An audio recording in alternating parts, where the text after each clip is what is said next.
Hello and welcome to the podcast. This is a new everybody. podcast. It might have been like demon possessed. It was a fairly large, mutated looking chicken.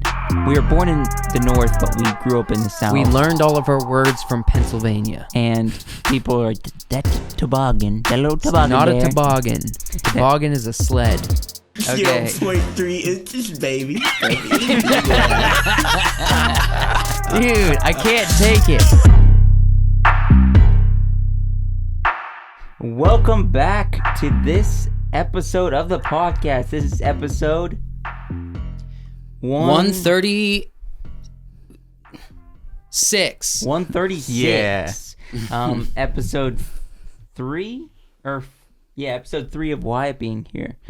Episode 4, really. Because technically, you were if on the we're counting midnight special, but that special. doesn't count. we'll do a quick plug then. We have a Spotify-only episode that goes up every Friday on Spotify. It's called the Midnight Special. You can find it on Spotify, or you can go to our website, Wiseworks Films, and check out the podcast thing, and it'll direct you to the Spotify, basically. Correct. Yeah, go check it out. We had an awesome episode of the Midnight Special talking about Psych, all the things we love about it, disagreements we might have about it, and then also we talked to Wyatt last week. It got a little deep with his past and stuff and his story, which is cool. How's my breath, guys? Is it ratchet? I can't smell it. I'm thinking about mine now.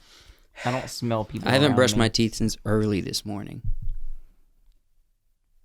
Same. Well, early. I brushed early, it like 20 minutes ago. 9:30, 10. I think I brushed my teeth at like 7 I brushed my teeth like 20 minutes ago. or like 6:30.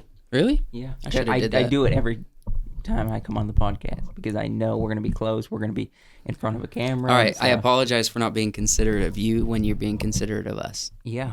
Yeah. Worship me. All right, praise Joshua. Also, I have a silver ball in front of my face. Yeah. It'll be all right. I'm wearing a hat. Yeah. So, how you guys feeling this week? This episode today? Feeling great. Good week? Yeah. Yeah, Good great week so far. Good week. Very Yeah. good week. I guess it's a good week. You got your car back. I did. We haven't. Do you want to tell that story or nah? Nah, not really. I mean, it's just car issues. I'll tell it real quick. Everybody's- So, Josh didn't have a car because of car issues. Now he's got it back. Hey, Look at that. what a synopsis. Done. Yeah. Easy. What a synopsis. I've got a car now. But how you guys feeling? Anything exciting happened this week? Buy any bikes for $20? I don't. Just job interview. Yeah, Dude, it's you supposed got, to. yeah, It's you got a supposed job to interview. snow on Thursday. It's not gonna snow. You don't think so? No, it's not gonna snow. It might. It's not gonna snow. It's been saying. Now it's saying it's not really gonna snow. Yeah. But when it was saying snow and rain, and we all know, unless you're like in Canada, if it says it's gonna rain and snow, then it's not really gonna snow. It's gonna sleet and nothing's gonna stick. Yeah. You know, I guess. if not just rain, or cold rain, or it raining while it's cold outside. Yeah, it might snow. I think it will. All right, we'll cross our fingers and hope for it, but I doubt it. I hate Yeah, snow. that'd be nice to go to the beach I when really it don't snows. like it. But what about the beach? Yeah. I like the beach. I even like it when When it's snow. cold on the beach, but I don't Yeah. care for snow. Dude, we got to do a polar plunge in the my ocean gosh. before. It Well, gets warm. February is the coldest month of the year Okay. usually. Let's do it the first weekend in February. That's this weekend. Is it? No. Next weekend? Next weekend. Oh, man. But yeah. Well, the people listening to this, it'll be this weekend. Mm-hmm. Dude, you got a little something in your teeth. Do I really? Yeah. Yeah, nope. What an No. invigorating start of this episode. Nope. Keep going the other way. Yeah, right there. Yep. Got it. Is it red? No, it was like a green leaf thing. Or Really? black or something. I'm You're like- eating pasta with like flakes of green stuff. Yeah. Did I get it? Yeah. Thank you. Thank you, Joshua. So let's jump right into this episode. We're talking about something really fun. We watched it for the first time, me and Joshua. Are we really going to get into it already? We got an hour episode. All right. You don't think we could talk about this for a whole hour? We can, but Is there something else you want to talk about? Do you have anything on your mind right now, Joshua? The floor is yours, sir. Your stash is coming through. yeah, I'm growing a stash. That's what's happened to me this week. I apologize for it if it's a little pedo-y. Eventually it'll grow out and get better. You got to do it. You got to grow it out. You got to go through yours that. is coming through too, man. Not your stash, but I mean the stash mixed with the other bit. Yeah. I got to have both. It's not like one or the other type thing. Yeah. Mm-hmm. I'm pretty Well, proud. I'm proud of both of you guys for your facial hair. Thank you. You're just doing good too. Thanks, You never man. had like a huge beard though. Yeah, You have a it's beard, it's you always still keep it like the trimmed. still the neck beard, and I know Ethan Klein would be proud, but I'm not. Definitely not a neck beard. It is when it gets long. When I was letting it grow for a little bit, it was a. Yeah, but you have enough on your jaw and enough up here and the little soul patch to make it work. To make it work. At the Right. same time, though. Yeah, but still, you have it like all the way down your jaw. So if you Yeah. shaved under here and up here and had the jaw, that's fine, man. I'm getting close to where I'm comfortable on the face. If I could pull like a Hugh Jackman and get hair all the way up here, I'd be happy. Yeah. But No, that's way too far. no, I would love hair all the way up to my cheekbones. I definitely want to grow like a big beard and grow my hair out because then I'm Yeah. just gonna look like a bear. Yeah, You know? I like it. Mhm. When you decide to do it, I'll do it too. But in the meantime, the stuff on my cheeks Wait, is why still do you pretty have to wait for thin. Wyatt? Yeah. Because I want I'm to do it growing with a him. mustache. Grow the mustache. I've been saying Me this. and Wyatt do stuff together, but you are the unique one. You do stuff. You go get tattoos. You do your thing. He lives by the beat of his own drum. I live by. I live by the beat of Wyatt's drum. I said we should make this the Three Guys in Mustache podcast. The three guys and the mustache? Yeah. Do we put like a mustache on the table? No, we are all gonna have a mustache Oh, three guys and a mustache. and the mustache and their mustaches. 3 guys with mustaches. Yes, that. Wait. Okay, so this is interesting. The 3 mustache Speaking of- tears. Mustacheers. Mustacheers. Mustacheers.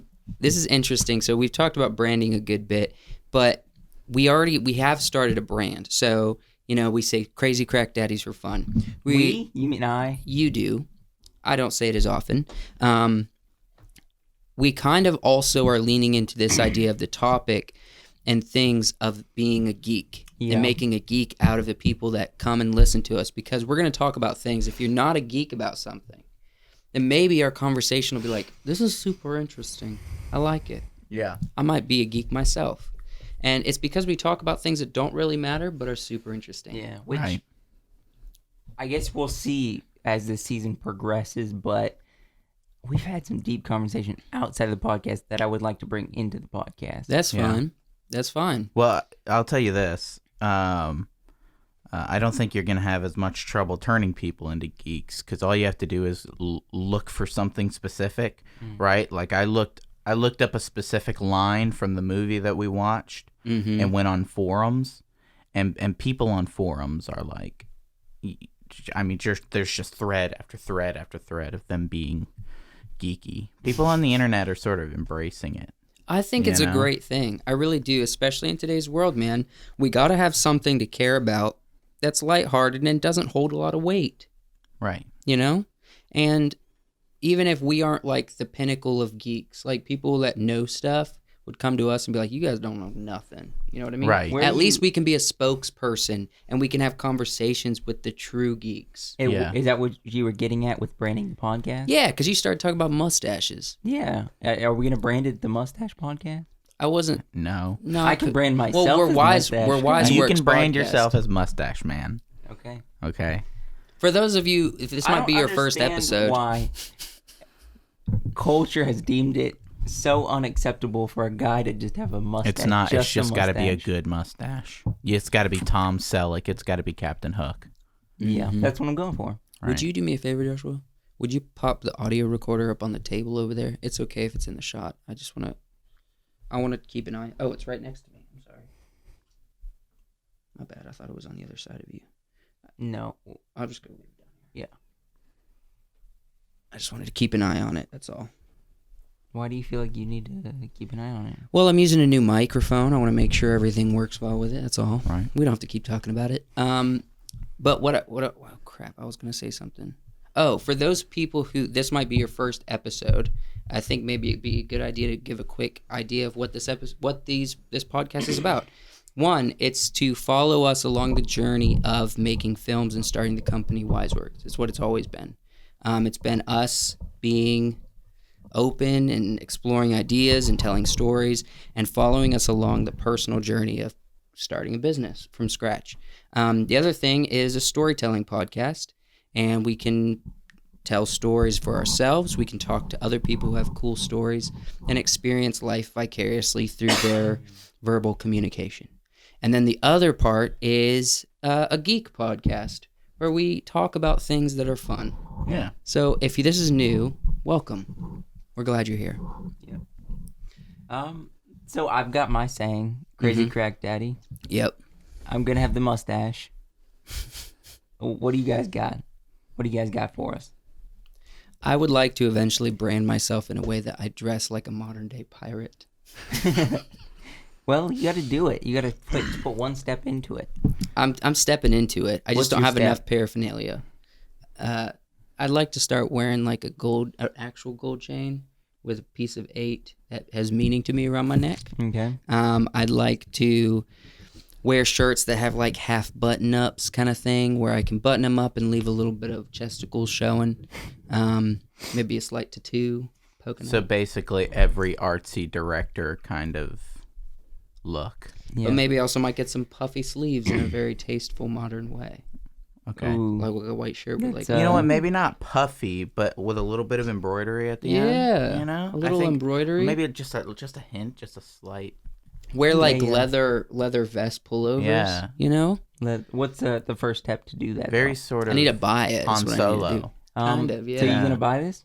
I love the pirate hat, but it doesn't fly in today's world. And I'm definitely never doing a fedora. That's crazy. Well, the thing is, what never goes out of fashion, Mhm. right? From ship life, pirate life, bandanas, Yep. beanies, never go out of fashion. Beanies is like kind of my go-to right Yeah. now with the pirate look because it's like, yeah, sailors did wear hats that's Oh, similar yeah. to beanies. They wore straight up beanies. Yeah, and they wore them sideways and stuff, Yeah. you know? Make it look like it was a part of their head. Right. You just got to get like a really old, like brown or gray beanie with like holes in it and kind of frayed around the edges, you know? Mhm. Just to give it that worn look, like it's been out in the sun. Yeah. That would be a cool brand. Yeah. Maybe wear like leather around my wrist too. Yeah. Like Lots thick of pieces leather. bracelets, Yeah. and rings. Yeah, and rings. I hear that. That's my thing maybe in the future. We'll see. Okay. You got a thing, Wyatt? I feel like I don't know that I have a style exactly. Well, it doesn't have to be style. I mean, I just crazy crack daddy is my thing. Okay. I don't have any catchphrases. You could be the beard guy. No, because I don't have enough for the beard. You could work towards it. I can work towards it, but Mhm. I mean, don't know. I feel You don't. Yeah, nothing's set in stone, but you know. we'll come up with something this Yeah. season. Yeah, we'll have our own thing. Yeah. Yeah. This season is exploring, and that's a beautiful thing. Can we get on to the topic Yeah. now? Let's go for it now. we talked a little bit. Good. now. Thank you, Joshua, for that. I appreciate We just it. need to ask your permission real quick. Joshua's I the one in charge here. I don't. If we're think being you, honest. He's like our mother hen. Also, What? just to go back to this microphone Never again, mind. Shure microphone, I don't think you do this. But if you ever wanted to sponsor us, that's like all the audio we use. I literally got a wait, cheaper no, dynamic no, microphone. No, you need to reach out to them personally and not talk about it on the podcast till they reach out to us. Hey, if you want to make money on us promoting your stuff, give us some ad reads. Yeah. That's all we use. So throw us a bone. Come on. Have you even tried to contact them yet? No, I was looking on their website legitly. I was looking on their website to see if they had some kind of partner program or whatever where we could like maybe do affiliate links. But I don't think they have that. Not yet. I didn't do. Maybe I didn't find it. Yeah, most companies don't just put that on their website. You just need to contact them and see. Like, send them an email. I know Amazon does it, so we could probably do affiliate links through Amazon for Shure microphones. That would be cool. Does that make sense? Mm-hmm. Yeah. To the topic. Topic time. Topic time. We watched a movie. Huzzah. Huzzah, ladies and gentlemen. Bangarang. Bangarang. Rufio. We watched a movie that me and Joshua watched for the first time this past weekend. Mm-hmm. It was really good. An 70s movie. 79. 79. Yeah, that's what I was. Yeah. It was very good. I came into it expecting a lot, and it delivered in my mind. Yeah. We're going to talk about it at length. We're getting into the geek stuff. We like movies. We like stories. We like analyzing things. Mm-hmm. Wyatt, what did we watch?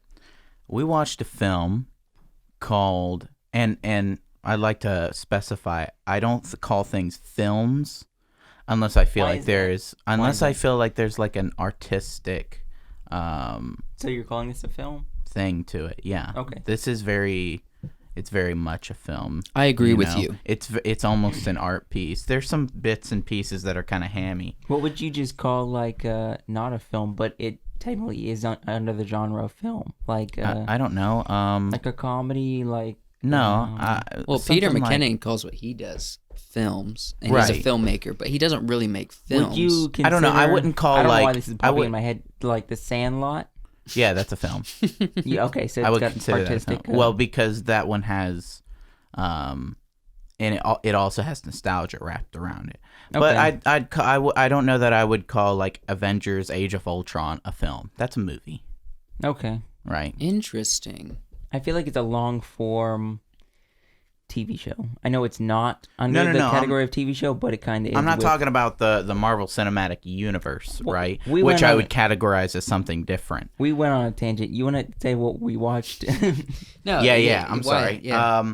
Yeah. So this film is Alien, directed by Ridley Scott. If you haven't seen the movie, Good old Ridley. yeah. If you haven't seen the I didn't movie, take it. maybe not for, those under the age of, 13. It's a rated R movie, But it's good though. but it really is. I mean, visually, it's visually pleasing to look at. Absolutely amazing. What were your initial thoughts, Joshua? I know you guys are going to get into it.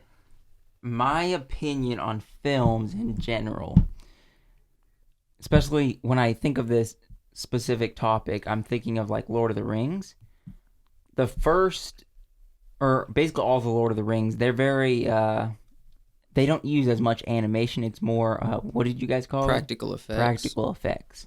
So With like, the exception of Gollum and yeah, you know, but like the orcs are in mammoths actual suits and things like that. elephants. Yeah. You guys brought this up to where there is a lot of practical effects in this film. That's and pretty I much appreciate that. Almost all. Yeah. I appreciate effects. that a lot more than something that's just digital and done by a computer. I'm pretty sure even the spaceship shots, that's all miniatures. Oh, yeah. Like they didn't that's really something have they good animation software back then. Well, that's what Probably Star not. Wars was. Yeah. Well, yeah. Star Did Wars this come was, out before or after Star Wars? I wanna say Star Wars was like after. 80. I don't want to say this wrong, but like No, 85. I want to say the first one was like 77. Oh, so Star Wars might have been first. I think it was a little before. Yeah, just definitely fact check that because I might be wrong. What are we looking at here for Star Wars? Star Wars. I'm a wager Star Wars came out 77 before. was the first one. Oh, you There were we right. go. I 80 was spot the on. second one, and 83 was Okay, Return of the Jedi. so 83 was so a it good came out time. after Star Wars, right? But this is Ridley Scott, right? It's Blade Runner, Good Yeah. old right? Ridley. So I feel like he was really, at least at this time, trying to make those films, right? Mhm. And this is I would categorize as, and I'm sure it probably is on movie websites, categorized as a horror thriller sci-fi, right? And I think it's one of the first of its kind. I mean, because have you guys ever seen Life?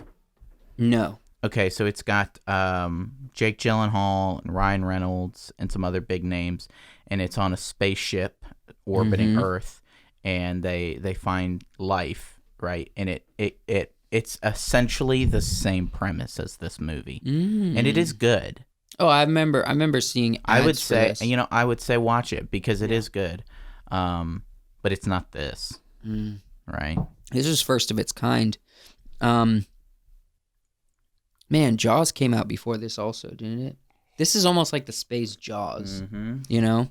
I don't want to compare it to that. I think Jaws is under its own subcategory, or like its own category compared to this. Well, I mean, Or this is under its own category. anytime you have monster, it doesn't matter what it is. It can be an animal. It can be, a giant shark, right? It can be an alien, right? Anytime you have... Wait. Alien? It's about aliens? Wait a minute. And technically, there's two aliens that you see in the movie. There's the face hugger alien, and then there's the alien, the xenomorph. Which, the face hugger, is that like a creature that carries Yes. either the eggs or the Yes. DNA or something Yes. of the alien? So, you haven't seen the second one yet, but there is a Can queen. we go to the next slide? Well, Okay. the next slide I want to talk about the lead actress, Okay.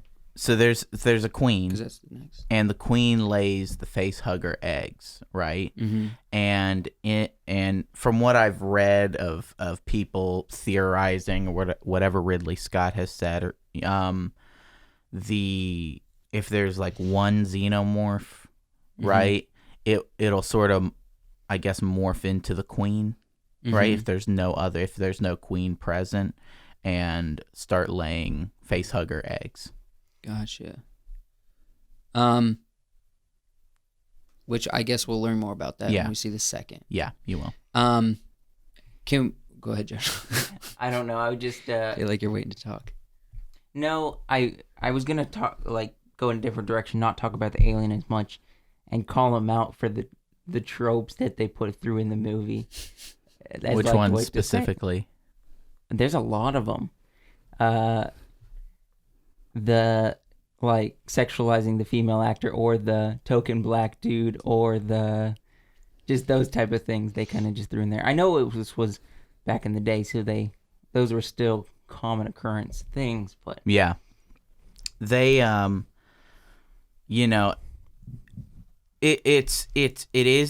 wouldn't say it's trope heavy, even though it has some tropes, right? Well, it was trope original, dog. Right. They made up the tropes. But I'd say the token black guy trope for this movie, it works simply because unlike modern day, it's not like, it doesn't feel shoehorned in. It's, and especially back then, this is still, this is still on the end of the, big equality movements, right?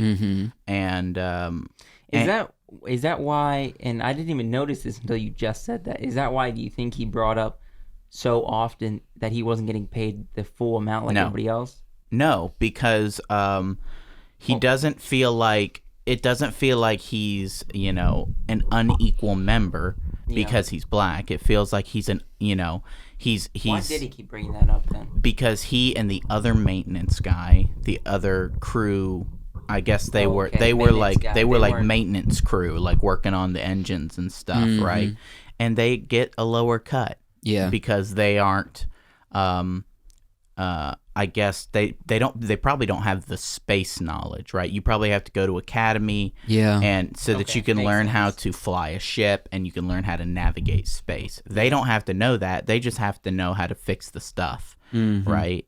And it's a stressful journey, lots of mining, lots of time in space. So that's what they're going on about. Right. So you wanted to talk about the main actress. Ellen Ripley. Yeah, you had an interesting take on this before we even watched the movie. Yeah. About women in films and the narrative of displaying powerful women on films. Right. Which I agree with, because women are powerful and they do have their own sense of personhood that should be represented in almost every film, unless a story specifically prohibits it. Don't sacrifice a story for a message. And it's a different kind of energy when you have a female lead. Yeah, exactly. And also, and this movie has a female lead, which I think was great. I think it worked really well. Well, you see in this one that it's basically just her trying to keep her cool, right? Because it's a horror movie, right? And she's just trying to stay calm so that she can live. The second one is when she really becomes like woman, like power, right? She's really good in the second one. Like a badass. Yeah. I know, going back to the maintenance guy and this conversation we're having, they didn't give us much background on these characters. Don't need it. Yeah, you don't need it, but it would give a little bit to it. Does it go into any background on the second one? We didn't watch the second one. You get a little bit of not really of her past, but sort of her current life as it stood during the time frame of this movie. But it's drastically changed in the second one. Yeah. Which it probably would if you're the only person on Earth that has seen an alien. Right. It's also been like 80 years or something, right? Because they don't find her ship. What? So the beginning of the movie opens with them finding her distress signal. Something happens. Her ship goes off course. They don't find it for like 80 years. So Did she's she been get in the cryo. pod? Yeah. So she's been in cryo for a long time. But I don't think the movie needed background for the characters because it didn't need that much, but I think it would have given us a little bit of something. Like, did you ever watch Passengers with Chris Pratt and who's this? Jennifer Lawrence. Jennifer Lawrence. It's kind of the same concept. They just wake up on a spaceship. Yeah. That's how it begins. Same as Alien. They didn't give us much background except for we know she was a writer and he was like just a maintenance guy or something. He wasn't. He was going to work on like farming equipment. Yeah, he wasn't like a well-educated person. He was just along for the ride. Yeah. So they didn't go that much into it, but at least they gave us that in that film. That would have been good for this film. Yeah. That's an interesting take. I feel different though. I feel different about because it's like that's part of the ambiance of the movie. You're thrown into this situation with these people who, mind you, probably don't know that much about each other. Yeah. Because they got on this ship, which is probably almost fully automated. Okay, this is me giving as a filmmaker's perspective. There's two ways for you to feel sympathy or feel emotion through a character. One, they're a little kid that's cute, so they have the cuteness factor. Or two, we build a relationship with this character by getting to know them, by feeling their emotions and getting to know their dislikes, their likes, and we didn't get that. What they should have done, the scene where they're around the table just talking, maybe they should have just thrown in there like, what did you do before this type conversation? Just like Wyatt hates around the table I know scenes, you though. hate it, but give me No, but you're right. I would have preferred that over the traditional what they did in this movie. Because like a 5-minute conversation of what did you do before you came here? Maybe have her have like an emotional story where they do a really long dolly in. Yeah. Just having like 4 minutes of her explaining her backstory in an emotional way. I can't get behind it because sacrifice 4 minutes and just give her some background. I can't. All you need is two. All you need is two, and then we would have gotten some background and had more sympathy right off the bat for her. Because I don't in this. Well, not even her. For all the characters, I don't care. Right, who they were. I care who they are, right? And how they're reacting to these situations, I don't think has anything to do with their past. And I think it's a I think there's a place for it in storytelling, but I think that would have also given a little bit of an interesting like twist on the story if while they were having this conversation around the table about their backstory, the guy who, spoiler alert, if you haven't seen the movie, that was a robot. If like they asked him, what did you do? And he kind of gave him this vague, and then he kind of slipped up what he did in his past because he never had a past. And they're like, what? But they would have programmed that into him, though. Yeah, but if he had like some kind of slip up, we're like, that's weird. This guy has And I ate lunch with the dinosaurs. Because it was weird to me when you were like, what? He was a robot this whole time? And you never expected it. If they just threw in a small hint that was like, his background is odd. There's something odd about him. The timeline. See, the storytelling, I think specifically for Ash, the robot character, is the best. It is the best because when they're on the planet and he's like, what do you see? What is that? And he's just like no emotion. He's like, well, get back to the ship. Right? His acting is superb throughout the movie. I mean, I'll give that to you. And then, you know, when Ripley is saying,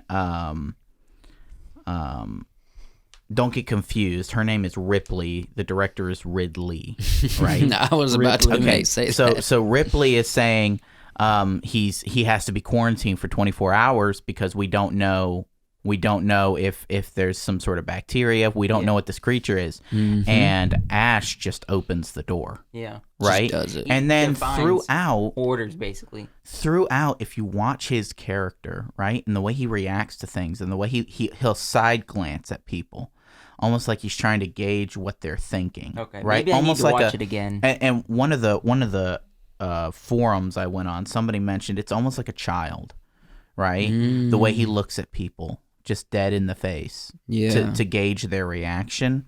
You got to watch it again because his acting is superb. You know what? I bet he could have a friendship with a female and not show any emotions. Yeah, probably not because he's a robot. I doubt it.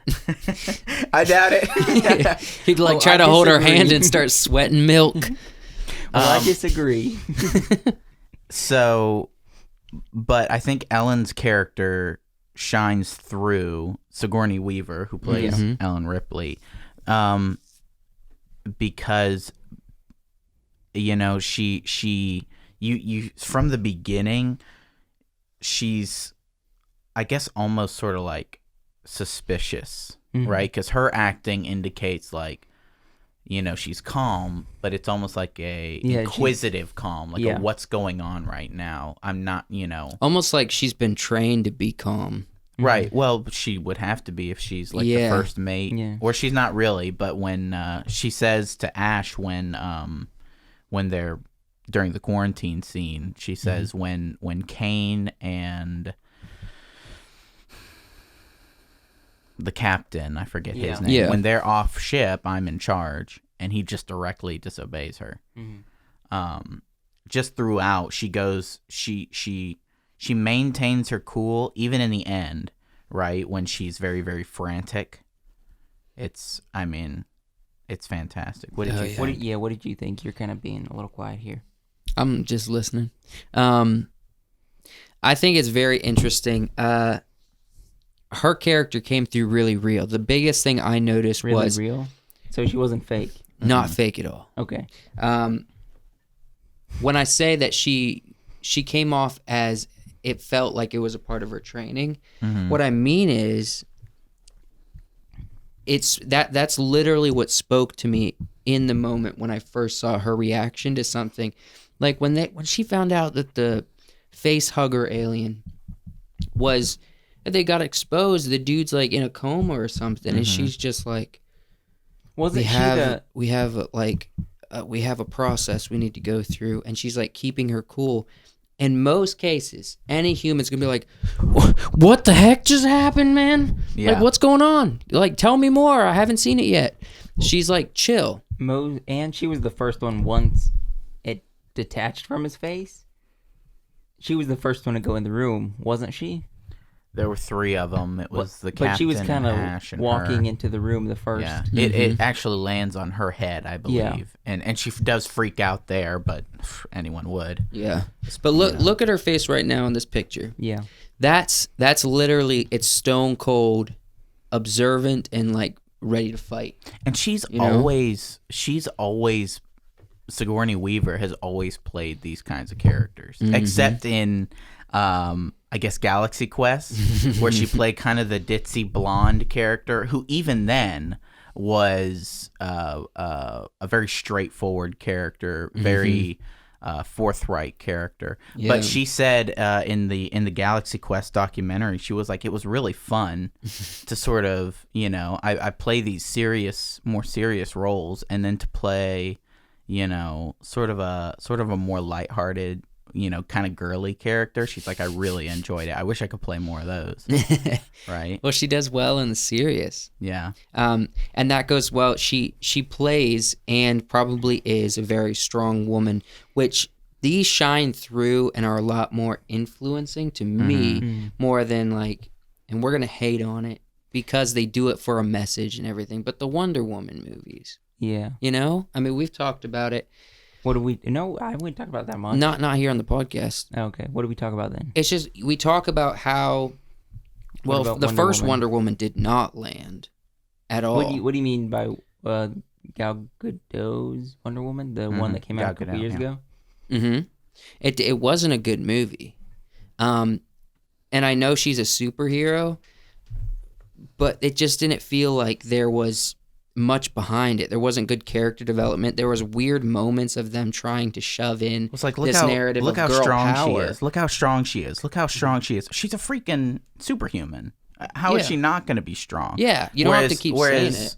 A character like, Ellen Ripley isn't a superhero, right? But And- she's stronger than Wonder Woman, yeah. and you don't have to mention it. Yeah, you didn't even have to say anything. You You prove watch. Yeah. You prove it. Show, don't tell. Yeah, show, Right. don't tell. What are you looking at, I Joe? don't know. I have the digital copy of Wonder Woman. Haven't seen it in so long. Like I watched it once. I think I watched it twice. Well, Something that was weird to me. Go ahead. Go ahead. No, you're fine. Why the heck did she bring a cat into space? Because she loved the cat. Well, think about it. I'm thinking about it. I was trying to make the point earlier. I don't know where we got distracted. They don't know each other, right? They probably only interact when they're getting the ship into space, when they're putting it on course, and then when they're dropping it onto the planet they're mining. Mm-hmm. I don't know how long they mine, but they may even go into cryo for that, right? And then they get out of cryo, they put it back in the air, into space, they set it on its course, they go back into cryo, and then they get up to take it into the planet, to Earth or the space station or whatever, right? So they don't know each other like super well. Probably they're probably contracted and hired through the company, and so she brought the cat because it's probably it's her friend. It's she wants companionship, and so she needed a cat, Okay. right? I know when I watched it, the first question I had was, did the cat go into cryo too? It did. Okay. Yeah. But it did. It kind of Showed us at the end. Yeah. That's something. Why? And this probably gets more answered in the second movie because we don't see so much of the cryo. You said she's like young, still 80 years into the future. I guess that they don't have. What's the movie with Mel Gibson? He basically does the same thing. I know what you're talking about. Yeah. Forever Young. Forever Young, Elijah Wood, and I wanna be forever young. okay, but no, Tuck Everlasting. That's the one you're thinking of. Tuck. Well, no, in that film, he does kind of similar to cryo, but once he wakes up, he ages really quickly. Right. So why don't they do that Well, here? What's the Advanced technology. Yeah, that it's literally explained as advanced technology. What? In that one, it's It's experimental technology. It is the first of its kind type machine, right? And all they in did was this- basically Well, not the freeze first, him. because I saw Mel Gibson do that in his movie. no. Mel Gibson in the did Mel it, though. Gibson movie, I'm saying the machine is the first Oh, of yeah. its kind, Yeah. right? Whereas in this, you look at the cryopods and they're pretty, they're clean, they're slick lines, very crisp looking. It looks like technology that's going to keep you alive. Okay. Um, I guess But yeah. that makes sense. Let's. Well, go ahead.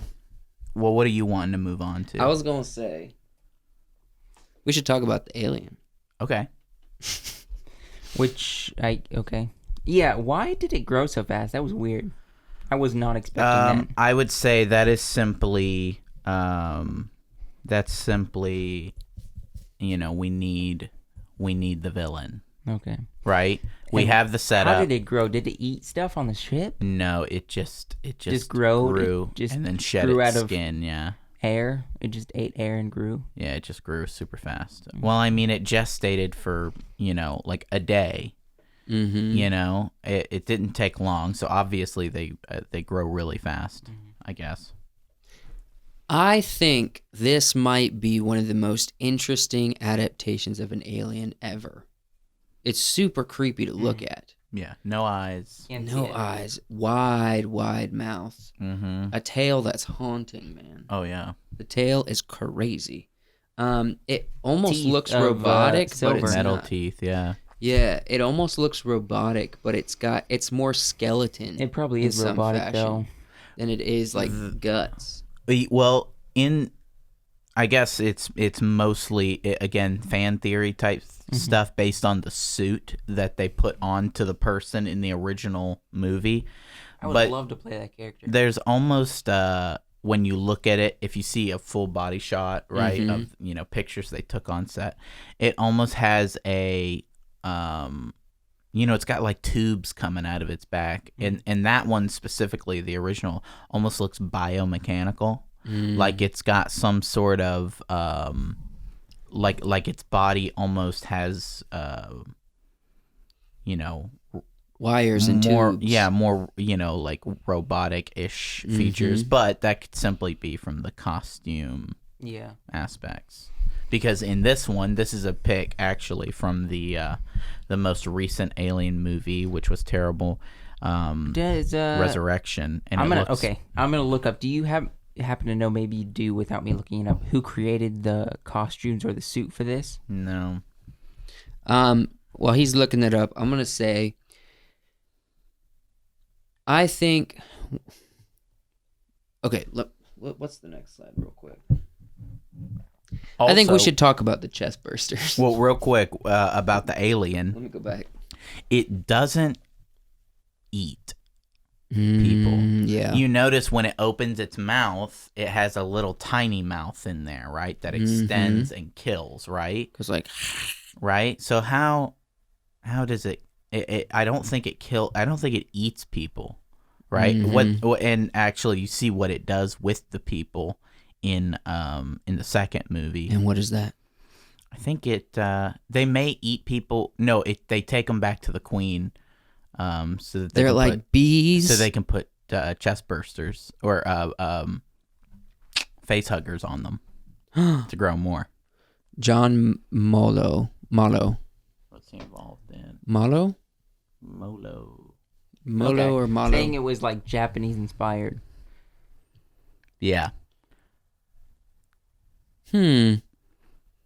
So, Japanese style inspired design. Wayland Yutani. That's the company. The And- company is the Wayland Yutani company. Is the one they work for, Mm. right? And it's also the company from Blade Runner. Oh, Wayland really? Yeah, Wayland Yutani. So it's the same universe? Technically. What? Ridley Scott has said it's the same universe. What? Have you even seen Blade Runner? Not the originals, no. The new one? It would make Nope. sense. It would make sense because there's, Blade Runners about or like robots, Yeah. Yeah. right? Do you even know what Blade Runner is about? Not yet. Okay. We'll talk about that. You'll We'll enjoy watch them all. We'll and watch do it. Blade Runner. You'll enjoy it. Yeah. We got to watch both. I mean, like Ryan Gosling, he's in the second one, so we definitely got to watch that. Yeah. Let's talk about the chest burster. Oh, since you said the purpose of the alien, Yeah. you mentioned chest bursters. this thing.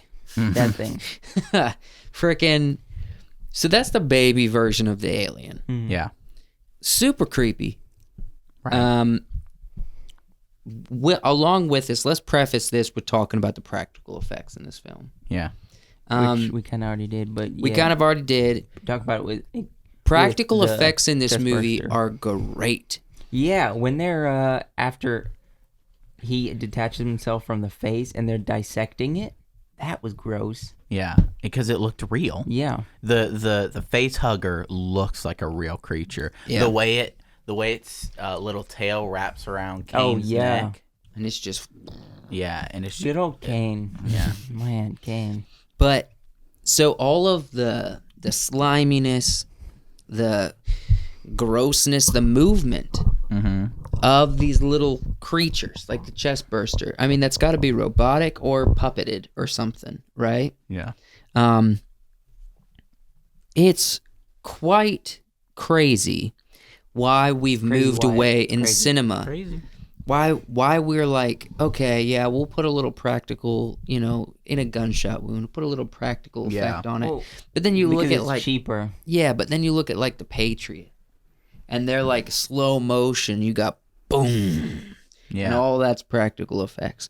I mean, there's something to marrying practical effects with well done cinema. Now, granted, practical effects can be corny, but this movie, like you mentioned, there's the alien was a guy in a suit. Right. It could have been done very cheesy, but they Ridley Scott like edited his piece together to only choose stuff that made it look haunting and not cheesy. I'll say like a very scary scene in the movie is where the captain's going through the vents. Right? Oh, yeah. And he turns the corner and the alien is there. But what I kind of find funny about the scene is instead of the alien like jumping towards him with its face, it goes like a little jazz hand, right? Jazz, friggin' Kind of reminds me of another film that was done not as well as this. It reminds me also. And kind of cheesy. Bunch of crazy crack dads trying to create a film called I don't know if you ever heard of it, Dying of the Leaves. Yeah. Yeah. There was something to it. Yeah, but your effects were practical. We did do practical effects. Right. But, and there was a guy in that suit too. There was you. It was a you. Yeah. But like I'll say, there's And something Zach, Bracket. Yeah. there's something about practical effects that's haunting. Yeah. Right? I mean, I know the answer to this question. Have you ever seen The Dark Crystal? Why you Okay. ask? Well, I Yeah, I didn't. watched I that didn't watch yesterday. it until I actually haven't seen the full original Dark Crystal movie. But I did watch The Dark Crystal: Age of Resistance on Netflix, right? The TV show, and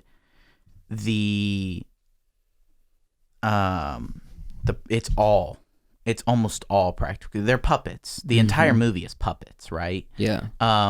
But it's so poignant because of how real the puppets look. They're life size, right? Mm-hmm. So yeah, it's haunting because I haven't How seen the real full it thing, is. but I've someone recommended it to me and I watched it, a little bit of it, not much. the Dark Crystal. Yeah. Well, But probably the original film. here's not the other thing. thing on Netflix. Because it's done by what's his face, Jim Henson's, right? Jim Henson. They're Jim Henson puppets. The puppets in the show, the Skeksis, at least, some of them are from the original movie made back in like the 80s or 70s, right? So How to get your hands on something like that? they keep them at the shop, at the puppet shop. Puppet. Oh, Where, so we just go to they the have puppet a shop. they have a That's where they keep they them. have a Makes studio, sense. right? Yeah. They don't throw away these puppets. Yeah, they're worth Right. money. Do we have some of our? Yes. Okay. So You have either costume for the Yes. beast. Okay. either the alien costume is in one of these puppet places, or somebody owns it, or the director has it or something. That would be so interesting to freaking. Maybe we should do this. What? I know there are filmmaking museums out there. Yeah. But we need a good, solid one on the East Coast, filled with classic, like our generation and future historic pieces of cinema art. Yeah. That can be put in a place for people to admire. Like, imagine a little patch of dirt from actual New Zealand, like a piece of grass from the Shire that you can put in this. I don't know. Well, let's or the door from Hobbiton. Let's say one piece of practical effects in this movie that didn't land. I know you have it on your notes. It's the Christmas lights underneath. So when the ship is landing, right, on the planet, the alien planet, there's like Christmas light looking things. Well, they turn them on. They say like landing lights or something, activation or whatever. And they turn on and they're just like, they're just blink. these rows of lights. It's just like a little blink. Like, it's not much. But I guess I sort of tried to explain it away by saying, oh, maybe that's some sort of custom job they had to do because the running lights on the ship went out, so they had to string up some new ones. But this was a truly string of lights because it wasn't even even. It wasn't even a straight line. It was almost like... It was like... there was no order. Turn on the lights, Scotty. If you don't mind, go ahead. I'd like to, even though I don't know as much about this subject, the cinematography of this movie, and like you were talking a lot about the lighting, the lighting in the hallways, right, and the way it looks, and I've every time I watch this movie, I am flabbergasted at the resolution. Right? Yeah. That at just how crisp everything is. And it could be that it's in HD, but man, does it look good. Well, the thing is, like, I think I mentioned this while we were watching it, but for those, it was done on film, obviously. They didn't have digital cinema back in the 70s.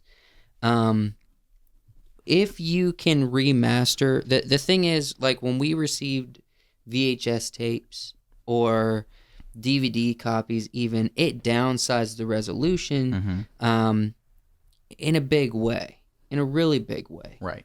But the originals, like, they use very nice cameras and film that doesn't operate in pixels. It operates in chemicals on a piece of plasticky material.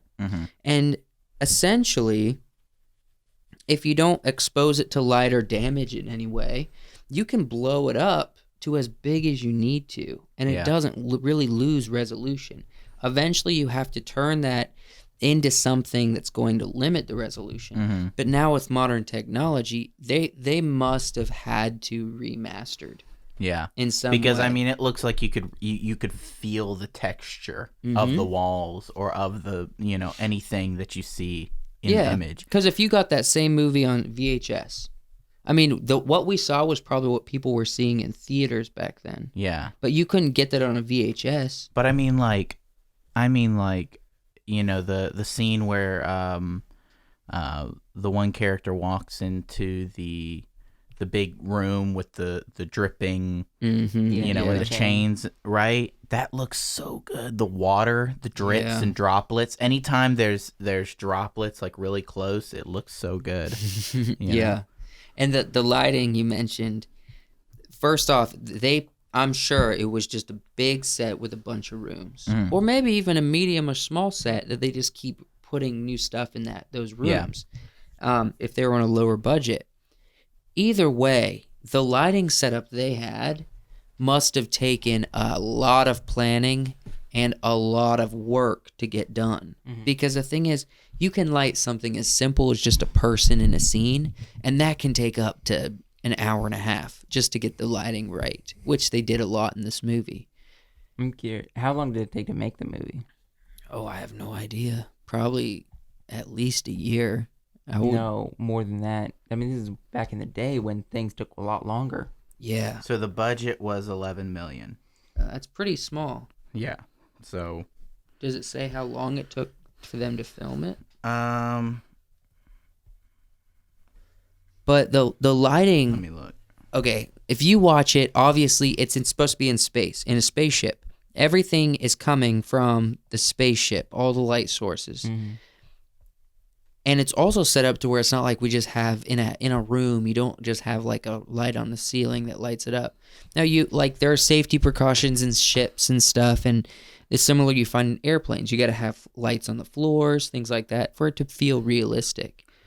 And they went all out. I mean, with the light rays that they would do to tell story, to create shapes in the images with these long halls, and you have like a blue light coming through and then a red and a green and blue or whatever. It was elaborate, and it was a lot of light. So Alien was filmed over 14 weeks from July 5th to October 21st in 1978. Okay, so pretty short. I mean, yeah. I'm curious. There must have been a lot of planning going into that, because that's not something you can just show up on set and be like, the actors are here in 3 hours, let's set up the lights. You know what I mean? That's not something you could do. They must have been setting up the lights at least a day before the actors even showed up in these scenes, because it was very elaborate, and it takes a long time to get it right to manipulate light in that way. Unless they were using some kind of mechanism or idea that they came up with that made it easier for them. For lighting. Because lighting specifically was crazy in this movie. It was awesome. It was good.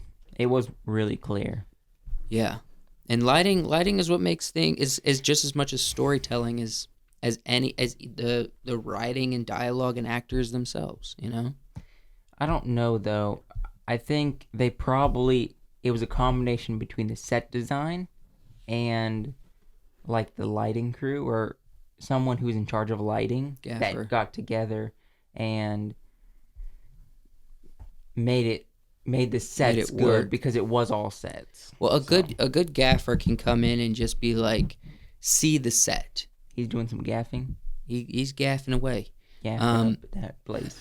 A skilled individual could just come in, see the set, and be like, all right, what's the tone of this scene? And what is the actors, like, where are the actors going to go? But that could have all been Ridley Scott as well. It could have. I mean, the director, that's the thing that people don't know about directors. Directors have to know about everything. They don't have to do the physical work, but they have to know about everything. And in some ways, they have to trust the people they work with to accomplish their vision. Yeah. And to fill in the holes, right? But a lot of times the directors are touching everything. Yeah, good old Ridley. Back in the day. How old is Ridley now? I have no idea. Oh. How much time do we have left? We're about an hour. An hour. Real quick, I would like to talk a little bit, and if you guys have any thoughts, weigh in on this, about the philosophy of the movie. Okay. Right? I've seen a bunch of stuff that's like, oh, the Nostromo represents, the human mind and the pathways and the blah, blah, blah, whatever. But, I think what it shows is, that this crew of characters, right? They can adapt and they can overcome, right? But when and this isn't a Murphy's Law type movie, right? Where, if it can happen, it will happen, right? It's orchestrated by the computer, right? By Ash to make sure the alien gets to Earth. So even if the entire crew dies, even if Ash is destroyed by the alien, right, the ship is still going to be on its way to Earth, right? Yeah. So, it shows that the characters under this kind of pressure, that they're sort of being thwarted at every turn, right? It's less that, I mean, there's moments, right, like the room with the chains where, the guy is killed, right? But other scenes, it's more like they're being thwarted, in the vents, it's there. And when they're trying to get ready to to get off the ship, right, on the smaller vessel, right, it attacks then as well. Mm-hmm. And then It's hard to shake. it's hard to shake, Yeah. Mm-hmm. right? And it's the fear of the film, the stress, right? Like I was saying earlier, you can see Ripley's character just sort of slowly deteriorating. You know, towards the end, she's just running places, and when she sees the alien in the way, right, as she's trying to get to her ship, you know, she runs back the other way to try to turn off the explosion of the main ship, and she's freaking out, Yeah. right? But even then, she, you know, kind of Kept her wits about kept her. her son. wits about her.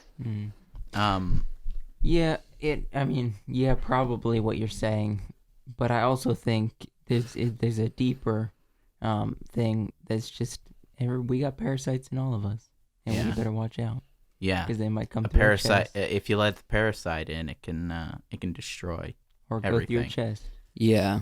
Or, burst out your chest. You have any? I have. I'm interested to hear you close out your idea because Okay. you were talking about it. Where's kind of the landing point of what you believe the message of the film is? Well, the message is definitely probably the parasite analogy. That sometimes it's not. Sometimes it doesn't just happen, right? Sometimes it's let in, right? And sometimes it's let in by somebody you trusted or something you trusted. And what does the parasite you're talking about represent? Anything in your life, anything, you know. Like drugs? It could be drugs. It could be people. It could be an idea It could be an idea. that literally attacks your mind and your being, and you have to fight to keep it out. I or mean, to survive from it. Think about a person, right? Think about you've got a friend group, right? And somebody's like, oh, hey, this is my friend. I want to hang out with I want them to hang out with us, right? Mm-hmm. And, you know, you say, I don't know. I don't know that I like them. They're kind of, they don't seem like they fit. And then somebody else says, no, let them in. Yeah, they just right? do it. They just And open the door then anyway. But you knew who that kind of person was. And they can destroy your friend group. They can destroy your social circle. Right? Yeah. So it could be an idea. They can try to destroy you. It could be drugs. It could be people. You know, it's a poignant thought. Toxic. It's powerful. Toxicity. Yeah. Toxicity, and that includes that.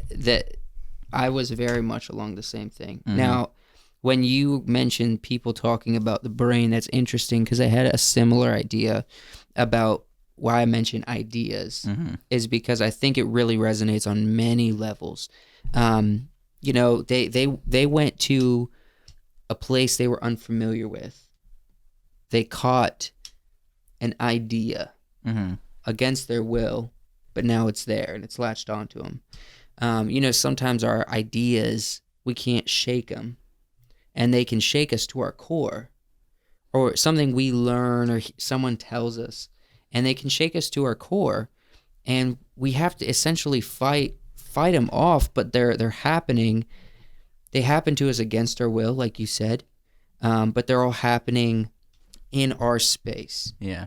And it makes things so dangerous, and they just keep coming up, and you can't evade them because they're hard to shake. Well, if you think of, I mean, if you're putting it in that terms, and you think of Ellen Ripley as sort of the person, the Nostromo is her mind, right? Yeah. She escapes, right? She escapes the idea. She survives, but she's never going to be the same. Yeah, it really Right. messes with her. Yeah. Yeah.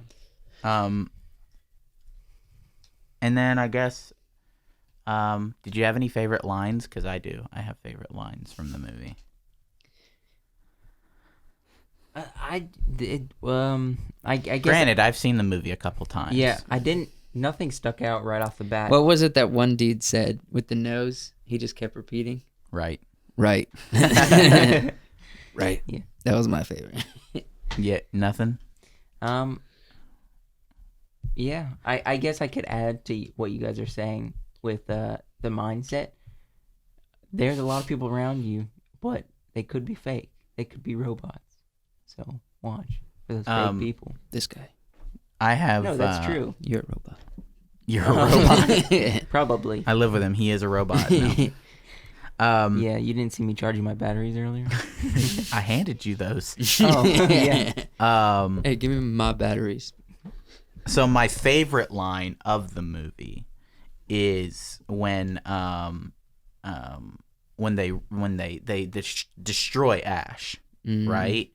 And they reset up his head, right? And they plug him back in, and he's talking about what the alien is, what it means, why they did it, and he says, "Makes you want a glass of milk." Yeah, it does. He says, I can't, I can't give you the exact odds. I can't tell you, right? He says, but you have my sympathies, right? That is a fantastic line. And then he has one other line in the movie that I guess always sort of boggled my mind or sort of made me think, is they're talking about the creature. They're talking about, the fact that it killed a guy. It's human-sized, right? And he's just sort of thinking, and he just like under his breath says, Kane's son, right? And when knowing he's an android, right? It's an ominous thought, right? What is, he's thinking about what it can be or what it could do, right? And it's, and of course, there's people who pointed out that, the name Cain in the Bible is, a nomenclature. Am I using that right? For murder? I don't even know what nomenclature a nomenclature means. for murder, like a representation of a murderer. I don't think that word means what you think it means. Nomenclature? Like Like a representation of murder, right? Yeah. And that That's Cain's interesting. son, this thing that came from him, and probably has his DNA, right, to make it humanoid, is attacking and killing all these people. Which I wonder, that's probably why it could breathe and survive in oxygen. Yeah, that's how they explain it.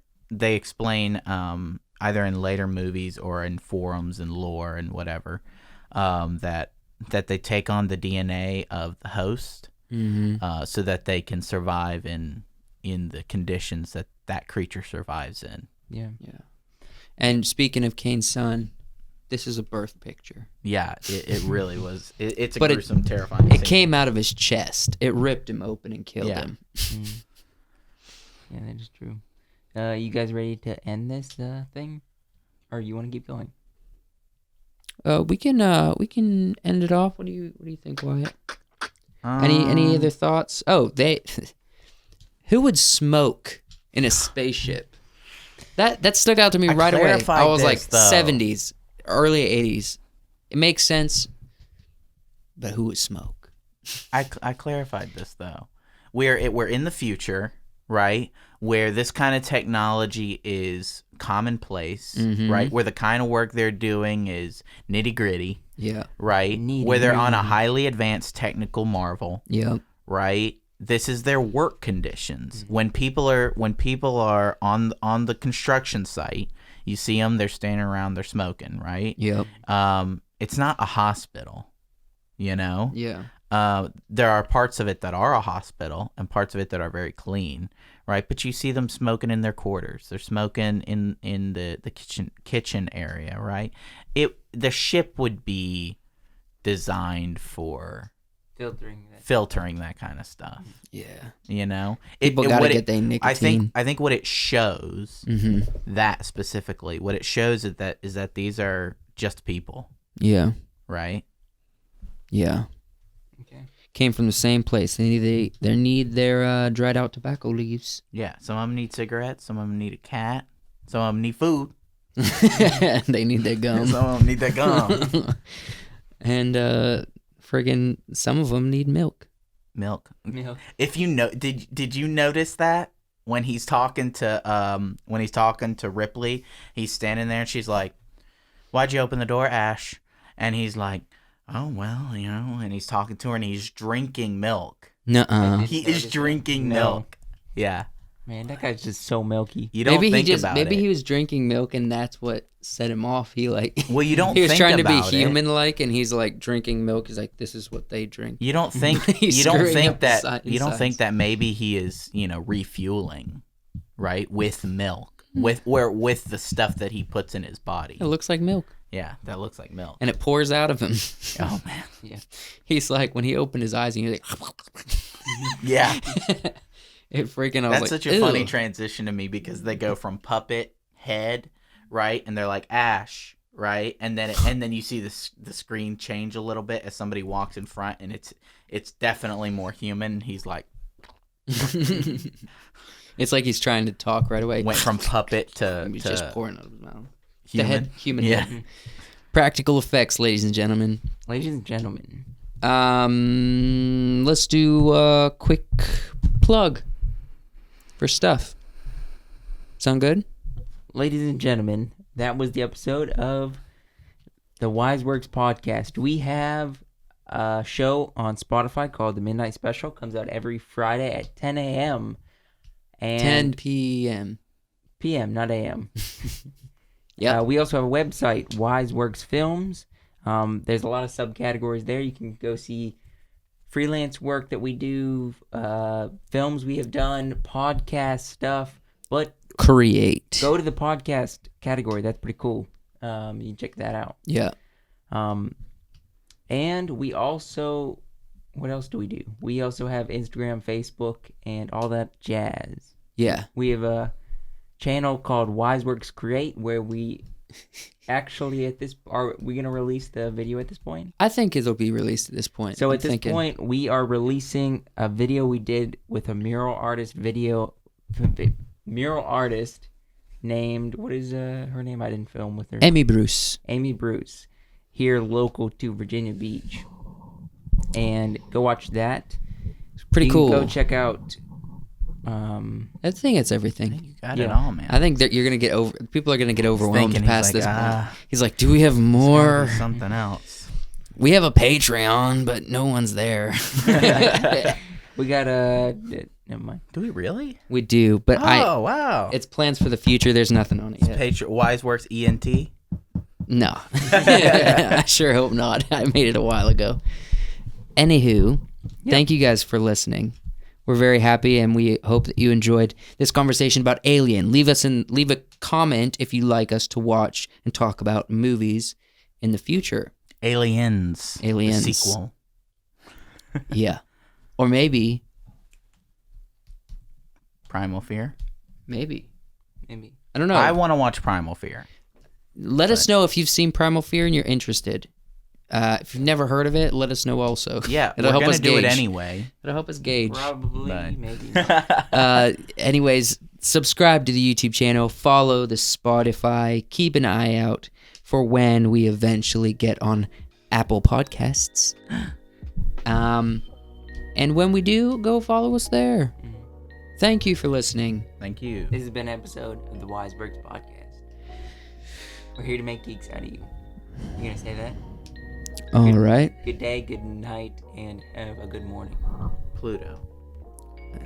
All right.